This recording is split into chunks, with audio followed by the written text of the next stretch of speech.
شامل کرتے ہیں شکارپور سے۔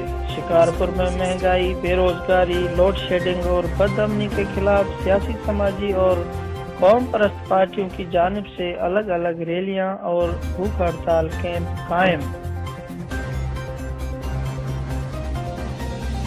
شکارپور پریس کے باہر سندھ ترقی پسند پارٹی کے رہنما ارشاد جلبانی کی جانب سے بھوک ہڑتال کیمپ، جبکہ نون لیگ کی جانب سے بشیر بروئی کی سربراہی میں میرانی پارک سے پریس کلب تک احتجاجی ریلی نکالی گئی۔ اس موقع پر موجودہ حکومت سے ان کا مطالبہ تھا کہ مہنگائی، بے روزگاری، لوڈ شیڈنگ اور بد امنی پر نوٹس لے کر غریب عوام پر رحم کر کے مہنگائی کو کنٹرول کیا جائے۔